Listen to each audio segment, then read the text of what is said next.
Hello friends, welcome to my channel. Hello Priya.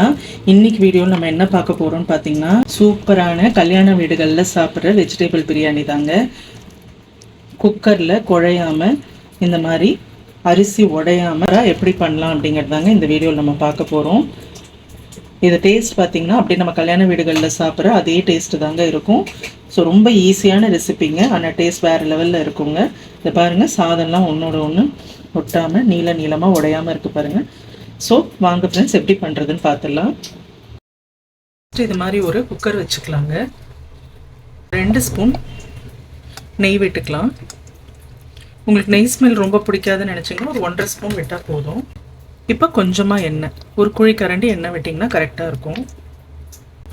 இப்போ எண்ணெய் சூடானதும் நான் ஒரு 2 பிரிஞ்சி இலை, கொஞ்சம் பட்டை, கிராம்பு, ஏலக்காய், அன்னாசிப்பூ எல்லாம் எடுத்து வச்சுருக்கேன். அதை போட்டுக்கலாம். இப்போ பாருங்கள், அது நல்லா பொரிஞ்சிருச்சு. பொரிஞ்சதும் நான் ஒரு 3 பெரிய வெங்காயத்தை நீல வாக்கில் கட் பண்ணி வச்சுருக்கேங்க. அதை ஆட் பண்ணிக்கலாம். வெங்காயத்தை நல்லா வதக்கிடணுங்க. ஒரு லைட் கோல்டன் ப்ரௌன் கலரில் வர வரைக்கும் நல்லா வதக்கிக்கலாம். இப்போ பாருங்கள், வெங்காயம் வந்து ஒரு லைட் கோல்டன் ப்ரௌன் கலரில் வர ஆரம்பிச்சிருச்சு. இப்போ இந்த ஸ்டேஜில் ஒரு 2 ஸ்பூன் இஞ்சி பூண்டு பேஸ்ட் ஆட் பண்ணிக்கலாங்க.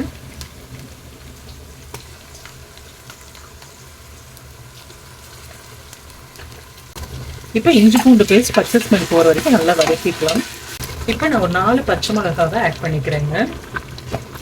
நீங்கள் பச்சை மிளகாய் கம்மியாக ஆட் பண்ணணும்னு நினச்சிங்கன்னா கம்மி பண்ணிக்கலாம். ஒரு 3 தக்காளி கட் பண்ணி வச்சுருக்கேங்க, அதையும் ஆட் பண்ணிக்கிறேன்.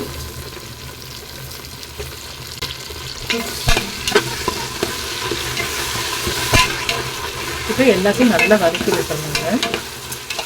தக்காளி கொஞ்சம் வெந்ததும் நம்ம காய்கறிகளை ஆட் பண்ணிக்கலாம். இப்போ இந்த ஸ்டேஜில் நான் ஒரு கைப்பிடி புதினா ஆட் பண்ணிக்கிறேங்க. புதினா போட்டுட்டு ரொம்ப நேரம் வதக்கணும்னு அவசியம் இல்லைங்க, லைட்டாக வதக்கினா போதும். ஏன்னா புதினாவோட அந்த பச்சை கலர் மாறாத அளவுக்கு வதக்கிக்கோங்க. அப்போ தான் அதனுடைய ஃப்ளேவர் நல்லா இறங்கும். இப்போ இந்த ஸ்டேஜில் நம்ம வெஜிடபிள்ஸ் எல்லாத்தையும் ஆட் பண்ணிக்கலாம். நான் வந்து கொஞ்சம் பீன்ஸு, கொஞ்சம் கேரட்டு, உருளைக்கிழங்கு கொஞ்சம், பட்டாணி கொஞ்சம் எடுத்து வச்சுருக்கேங்க. எல்லாத்தையும் ஆட் பண்ணிக்கலாம். உங்கள் காய்கறி வந்து உங்கள் விருப்பத்துக்கு நீங்கள் ஆட் பண்ணிக்கலாங்க. இப்போ இதை நல்லா வதக்கி விட்டுடலாங்க. இப்போ நம்ம மசாலா ஐட்டம்ஸ் ஆட் பண்ணிடலாம். இன்றைக்கி நான் 4 டம்ளர் பிரியாணி அரிசி எடுத்திருக்கேங்க. அதனால் நான் வந்து 1.5 ஸ்பூன் தனி மிளகாய் தூள் ஆட் பண்ணுறேன். காரம் கம்மியாக யூஸ் பண்ணுறவங்க அதுக்கேற்ற மாதிரி பார்த்து ஆட் பண்ணிக்கோங்க. ஒரு 1/2 ஸ்பூன் கரம் மசாலா. இப்போ தேவையான சால்ட்டு இப்போ ஆட் பண்ணிடலாங்க. இப்போ இது எல்லாத்தையும் நல்லா வதக்கி விட்டுக்கலாம். காய்கறிகளை ஆட் பண்ணிவிட்டு வதங்கினதுக்கப்புறம் நம்ம 1 கப்பு தயிர் ஆட் பண்ணிக்கலாங்க. இதையும் நல்லா வதக்கி விட்டுருங்க. இன்னைக்கு நான் வந்து 4 டம்ளர் அரிசி எடுத்திருக்கேங்க. 1 டம்ளருக்கு 1.5 டம்ளர் வீதம் நம்ம தண்ணி ஊற்றிக்கலாம். ஸோ இன்னைக்கு நான் 6 டம்ளர் தண்ணி ஆட் பண்ண போகிறேங்க. இப்போ நம்ம 6 டம்ளர் தண்ணி ஊற்றியாச்சுங்க. இப்போ ஒரு சின்ன தட்டு போட்டு மூடி இந்த தண்ணி நல்லா கொதிக்க விடணுங்க. தண்ணி கொதிச்சதுக்கப்புறம் நம்ம அரிசி போட்டோம்னா நல்லா உடையாமல் சாதம் நல்லா நீளமாக வருங்க. இப்போ நான் ஒரு கைப்பிடி கொத்தமல்லி போட்டுக்கிறேங்க. இப்போ இது மாதிரி ஒரு மூடி போட்டு தண்ணி கொதிக்க விட்டுடலாங்க. தண்ணி கொதிச்சதுக்கப்புறம் அரிசியை போட்டுட்டு குக்கர் மூடி போட்டு விசில் வச்சுக்கலாங்க.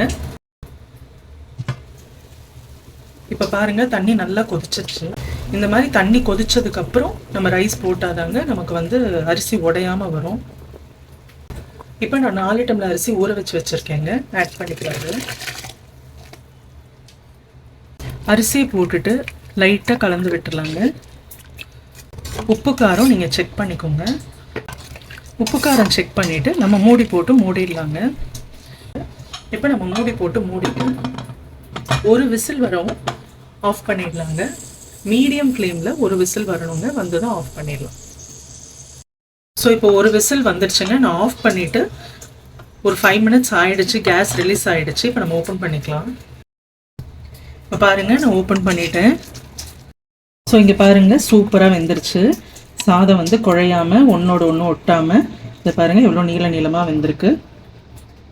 ஸோ டேஸ்ட்டும் கல்யாண வீடுகளில் நம்ம சாப்பிட்ற அதே பிரியாணி டேஸ்ட்டில் தாங்க இருக்கும். ரொம்ப நல்லா இருக்குங்க. ஸோ மிஸ் பண்ணாதீங்க, கண்டிப்பாக ட்ரை பண்ணுங்கள். ட்ரை பண்ணிவிட்டு எப்படி இருந்ததுன்னு சொல்லி எனக்கு கமெண்ட்டில் சொல்லுங்கள். வீடியோ பிடிச்சிருந்தா ஒரு லைக் போடுங்க. இது வரைக்கும் சேனலை சப்ஸ்கிரைப் பண்ணாதவங்க சப்ஸ்கிரைப் பண்ணுங்கள். நம்ம அடுத்த வீடியோவில் சந்திக்கலாம்.